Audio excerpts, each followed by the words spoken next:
Bonjour Audrey. Bonjour Florent. Vous nous parlez aujourd'hui de ce rapport de l'ONU. Il compare les ressources mondiales en eau à un patrimoine financier proche de la banqueroute. Oui, ce rapport s'intitule, vous allez le voir, La faillite mondiale de l'eau. Et il est plus qu'inquiétant puisqu'il nous dit ceci, les termes stress hydrique ou crise de l'eau ne suffisent plus à décrire la situation. Les auteurs alertent sur le fait que la ressource a été si dégradée qu'on ne va pas pouvoir revenir à l'état antérieur. On ne pourra pas récupérer le patrimoine en eau douce qui fut jadis le nôtre. Écoutez les explications du directeur de l'Université des Nations Unies pour l'eau, l'environnement et la santé qui a commandé ce rapport.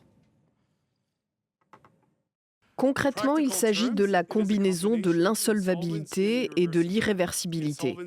L'insolvabilité signifie que nous prélevons et polluons au-delà des apports renouvelables et des limites d'épuisement.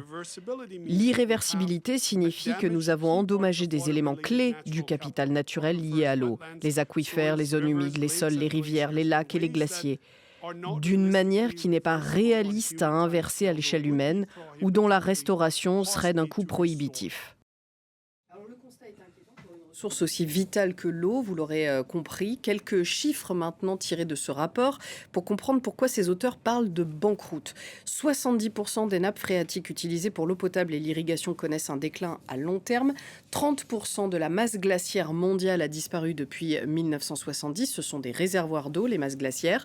Et 410 millions d'hectares de zones humides, soit presque la superficie de l'Union européenne, se sont asséchés depuis la même période. Les menaces qui pèsent sur l'eau douce sont nombreuses, Audrey ? Oui, elles sont de plusieurs ordres. Déjà, le réchauffement climatique a plusieurs conséquences. Il conduit à l'assèchement des zones humides, des cours d'eau, rivières et fleuves. Il a également entraîné la fonte des glaciers qui servent donc de château d'eau pour des centaines de millions de personnes, notamment dans le sous-continent indien. En conduisant à une hausse du niveau des océans, le changement climatique va aussi entraîner une pénétration des eaux salées dans les nappes phréatiques proches du littoral et donc la perte de ces ressources en eau douce. Ensuite, la surexploitation de la ressource en eau également. On pense la ressource infinie, elle ne l'est pas.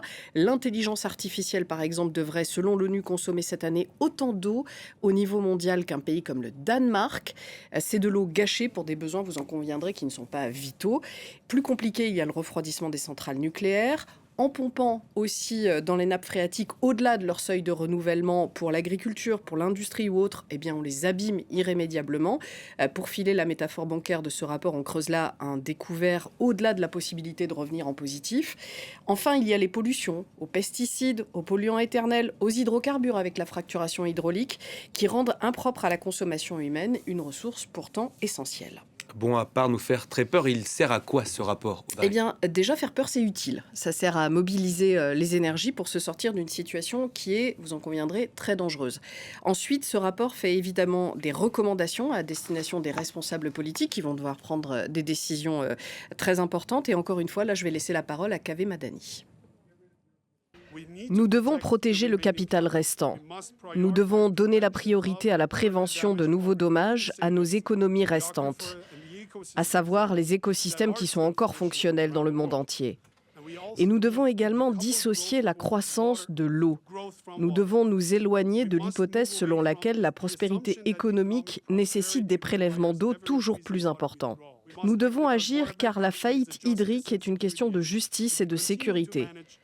Si nous continuons à gérer ces échecs comme des crises temporaires avec des solutions à court terme, nous ne ferons qu'aggraver les dommages écologiques et alimenter les conflits sociaux.